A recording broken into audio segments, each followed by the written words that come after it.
కానీ అంత చిన్నతనంలోనే మీకు అసలు మామూలుగా పాఠశాల విద్య కళాశాల విద్య పెద్దగా అబ్బకపోయినా అంటే మామూలుగా చెప్పాలంటే ఇప్పుడు చదువులతో పెద్దగా అబ్బలేదనే చెప్పాలి. అంతే అంతే. తర్వాత మీరు ప్రైవేట్గా ఎంఏ రాయటం అవన్నీ మామూలే. అది ఒక ఎత్తు. అవునండి.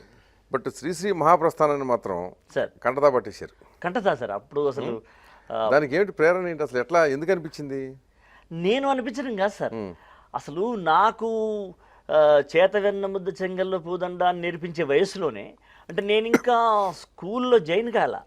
స్కూల్లో జాయిన్ కాక ముందే మామూలుగా ఇంట్లో నాన్న ఈవినింగ్ పద్యాలు అవి నేర్పించాలి కదా ఊరికే, భాష కోసం ఉచ్చారణ కోసం.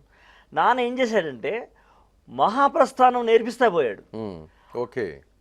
నాకు అసలు ఏం తెలీదు అప్పుడు, నాకు రాయడం కానీ చదవడం కానీ రాదు. ఆ నేర్పించడం ముందు మరో ప్రపంచం నుంచి అప్పుడు చివరిలో ఉండేది కొంపెల్ల జనార్దన్ రావు గారు అంకిత పద్యం. ఆ పద్యం దాకా అసలు అలా చదివి నోటికి చెప్పేవాడిని. అలా నాకు తెలియకుండానే నాలోకి శ్రీశ్రీ దండయాత్ర చేశాడు. మొత్తంగా ప్రభావితం చేశాడు. నా లోపల నిలువెల్లా అలా నిండిపోయాడు ఆయన. అది ఎక్కడి దాకా వెళ్ళిందంటే ఢిల్లీ అవార్డు పాట రాసినప్పుడు కూడా ఆయన పల్లవితోనే తీసుకున్న పాటకే రావడం దాకా వెళ్ళింది. నేను సైతం ఠాగూర్ సినిమాలో అది సార్ అలా కంఠస్థం. అంటే అది ఆ ఇన్ఫ్లుయెన్స్ తోనే రాశారా? లేదు, అది కేవలం చిలక పలుకుల్లాగా అప్పచెప్పడమే. అందులో ఉన్న భావం తెలిసేది కాదు, ఏం తెలిసేది కాదు, గుడ్డిగా అది అప్పుడు చిన్నప్పుడు. అంతే.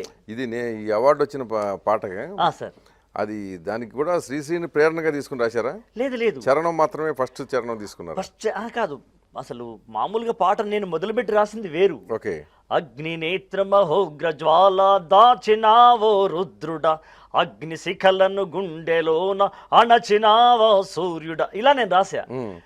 చిరంజీవి గారు ఏమన్నారంటే, నేను రుద్రవీణలో ఈ 3 వాక్యాలు వాడుకున్నాను, ఇంకా నాకు ఆ వాక్యాల మీద నాకు ఇంకా సంతృప్తి తీరలేదు, దీనిలో కూడా పెడదాము అంటే నేనేమన్నానంటే, దానికి పెద్ద అవసరం లేదండి, ముందు మనం దాన్ని పల్లవిగా పెట్టుకుని చూసుకుంటే కరెక్ట్గా ఉంటుంది అని అనుకున్నాము. అలా ముందు నేను సైతం అని పెట్టేసి దానికి జర్క్ రాకుండా ఈ అగ్ని నేత్ర ఇలా కంటిన్యూటీ తీసుకుని. అప్పుడు కొద్దిగా చిన్న వివాదం వచ్చింది కదా మీకు? అయ్యో వివాదం ఏంటి అసలు, నాకు వచ్చిన అవార్డు, ప్రకటించిన అవార్డు క్యాన్సిల్ చేయమని ప్రతిపాదన దాకా వెళ్ళింది. ఇప్పుడు ఉంటది కదా సార్, ఇది ఆయన తెలుగులో వచ్చిందే ముగ్గురు. ఫస్ట్ శ్రీశ్రీ గారు, రెండవది వేటూరు గారు, తర్వాత మూడవది నాకు. మూడోది అంటేనేమో శ్రీశ్రీ గారి పదం ఉంది, పల్లవి అని. అసలు టోటల్ గా క్యాన్సిల్ చేయమని ఒక అప్లికేషన్ వెళ్ళింది. మరి ఏమనుకున్నారేమో ఆ జ్యూరీ కమిటీ మెంబర్ దాన్ని తీసి అక్కడ పక్కన పడేశాడు. ఒకసారి అనౌన్స్మెంట్స్ అయిపోయింది, మాకు తెలిసే చేసాం.